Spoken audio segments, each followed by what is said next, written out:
Retired Lieutenant General Keith Kellogg is with us now.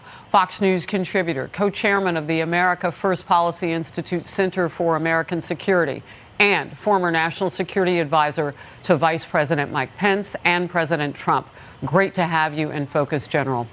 I want to start with this, and that is really truly what is at stake for America. Americans are tuning in. They want to know what's next from us. Yeah, Harris, thanks for having me. Look, we're at the second act of a multi-act play, and the last act hasn't been written yet. Yesterday was the first act, the act where Putin sent his forces into the breakaway republics in the eastern part of Ukraine and basically took them over. The second act was today, when the President of the United States finally said this was an invasion. Remember, until this morning, we did not call it an invasion. It was an incursion. The next step is going to be over to Putin. And now we're heading up the escalation ladder, and it's going to be very concerning, and we better have a good team in place and thinking through where this is going to end, because if Putin believes that he can continue to escalate, and that means we're looking at probably a major invasion of the rest of Ukraine with everything that comes with it. He believes he can, the sanctions won't hurt him at all. He's built up a huge cash reserve. And when you look at what's happening with NATO, they talk about, well, especially the European Union, they talk about, well, they've canceled or set aside the Nord Stream 2 pipeline. Look, there's still pipelines coming into Europe. The northern pipeline still feeds Germany. The Baltics pipeline still feeds the Baltics. So they haven't shut down any of the gas coming into Europe. They just haven't turned on the spigot to the newest pipeline, which doubled the flow. So nothing's really changed in Europe economically. But when we start moving forces and we start moving sanctions, if he believes he can evade it and it's not going to bother him, he may take this to the next level. That's the next act. So, this thing is not done. We're in the very early stages of this. I haven't heard us take an act yet. I mean, the acts have been all by Putin. I wrote them all down. Did I miss something? Yeah. Nope. No, you're right. We haven't, and I think that's the reason why it's going to be very interested to listen to the president today at 2 o'clock, because what is he going to say, and has he brought the alliance with him as well? And then the next step is going to be over to Putin, and then it's going to go back and forth, and then we're going to go up this escalation ladder. And I got to tell you, Harris, this is one of those, you better buckle up, because this could get really, really tough in the weeks ahead. So your analogy or your metaphor, the first act, the second act, the third act, there'll be 3 acts or actions up before we get involved, because we haven't taken action yet. And you said a key word, and I started our hour off with the word incursion. Biden said it, and it would appear Putin is doing it. He said if you make a minor incursion, and I'll paraphrase this next part, U.S. might not do a lot. That was the understanding, because they spent weeks trying to clean that up. That was on January 19th that he said that. And now, roughly a month later, President Putin of Russia has, as you just described it, made an incursion. Biden said it, Putin did it. I mean, that is problematic. Yeah, now we've finally called it an invasion. And, internationally, that means that another nation has invaded another sovereign nation and is taking land by military force. So, that's the definition of an invasion. We're there. The Brits have said it last night that it was an invasion. Okay, this takes you to another level. When we've said we're not going to stand for we're okay with an incursion, what are we going to do now about an invasion?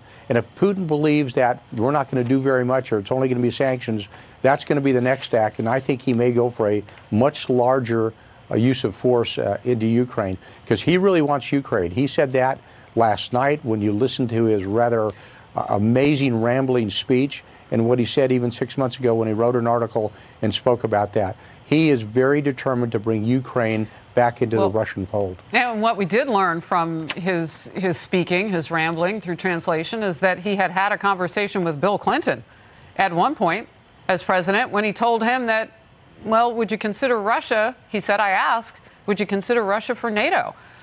I mean, it's interesting to hear this much from a president of a foreign country who's just crossed the border into his neighbor. Real quickly, I want to get to something that Senator Lindsey Graham said on the president now, President Biden, to the issue of forceful sanctions. Let's watch.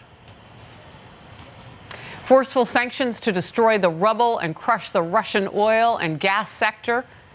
That's how he put it in a tweet, and he added more.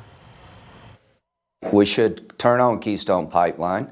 We should export liquefied natural gas to Europe to help them regarding their dependency on Russian oil and gas. We will not do that. We're not going to try to become more energy independent. We're not going to help Europe because Joe Biden is in a box when it comes to the left.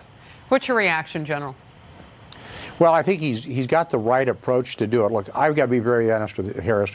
After 4 years in the White House, working with the teams that we had there, I'm not a big believer in sanctions. They take too long to bite, and people can evade them fairly well. And there's a whole mixed discussion on sanctions. Do they work or they don't work?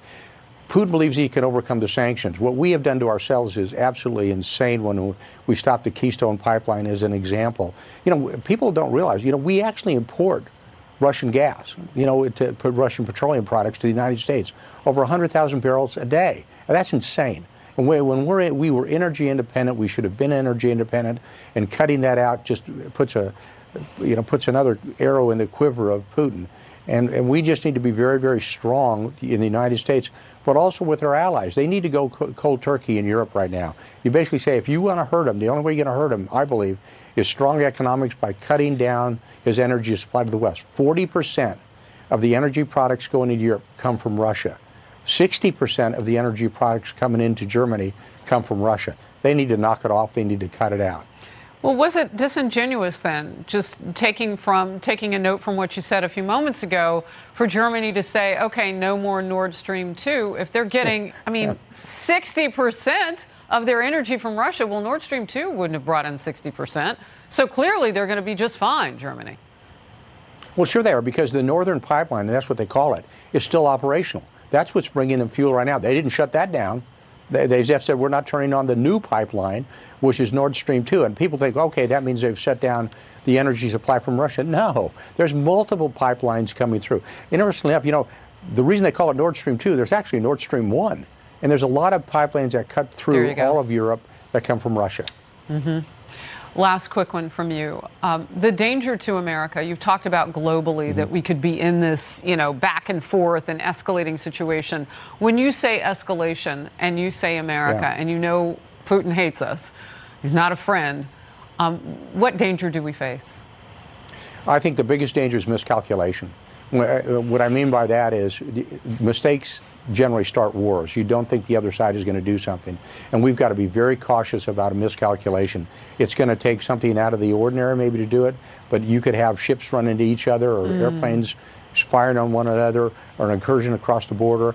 Those are your miscalculations, and you automatically go into a much larger conflict. That's what I'm concerned about right now, is having everybody have a good hand on the tiller to make sure that everything's under control and going forward. Otherwise, if you have this miscalculation, you're looking at another war in Europe, and it's going to be a very, very different type of war. You're talking about now a country, Russia, that is willing to use, and it says so in their military doctrine, nuclear weapons. They call it a tactical level. I don't think any nuclear weapon's tactical, but they have developed weapons that they can use that are 1 kiloton and lower, something we don't have. So this could be an interesting fight, interesting war, one that could get pretty bad real fast.